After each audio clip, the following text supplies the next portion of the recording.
Hi, my name's Sherry Sanders, and I'm a county extension agent working in White County as a part of the University of Arkansas System Division of Agriculture, and this is Agriculture. This series is a YouTube series and a podcast series where we celebrate women working in the field of agriculture in the state of Arkansas. And today I'm in far northeast Arkansas at a little community called St. Francis, just out of Piggott, and we are at Pumpkin Hollow. Today, I'm going to introduce you, and our guest will be for the entire month, Ellen Dalton of Pumpkin Hollow. And this is Ellen's story. So, I had no idea when we started. I didn't know if we would do another year, much less go to 33 seasons.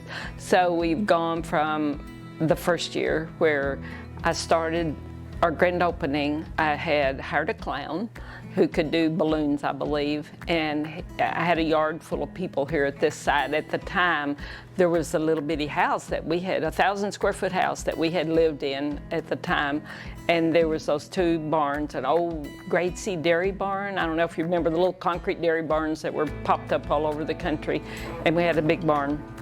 And then we made a maze out of straw bales, and that's what we started with.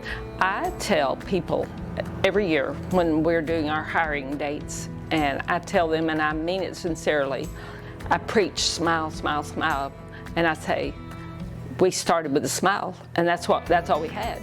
And I'm not exaggerating. We started with a smile and a couple of old buildings and no money, we did. And so, for years, every dime we made got poured right back into this. And so now, I don't know, I'd have to count it up, 70, 80 acres and thousands of people who come to visit us every fall and field trips. And so now we have things like a zip line, and we have little mini excavators that the kids love, pony rides, hay rides, corn maze. We had the first corn maze in Arkansas in 1999. We had the very first corn maze anywhere in this area, but the first one in Arkansas. And actually, our pumpkin patch is the longest running one.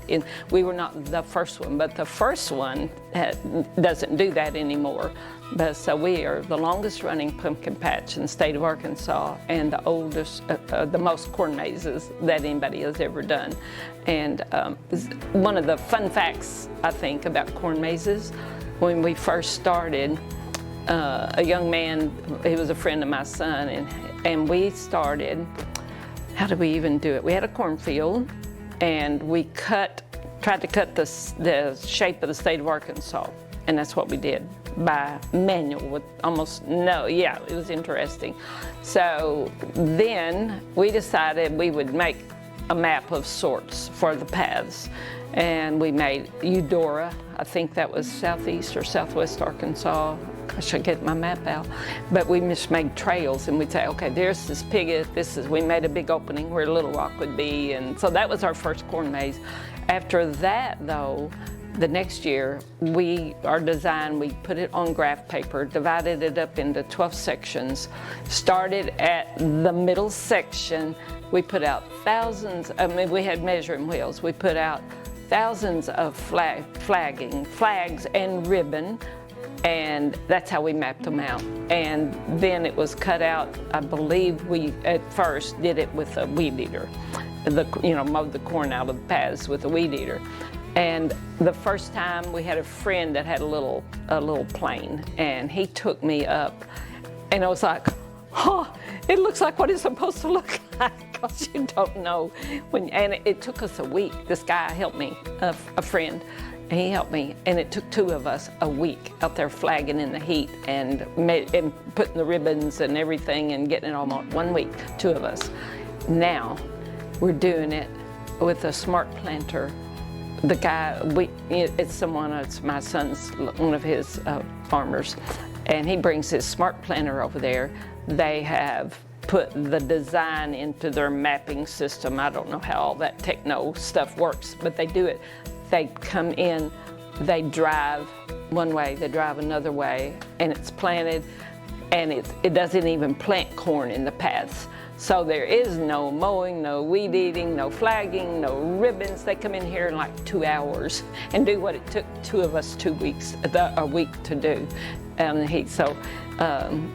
that just shows the difference that technology has made in the years that we've been doing this. So in the meantime, we took some acres out of pasture. We'll actually use it for pasture in the wintertime for the horses. That now becomes the parking lot across the street.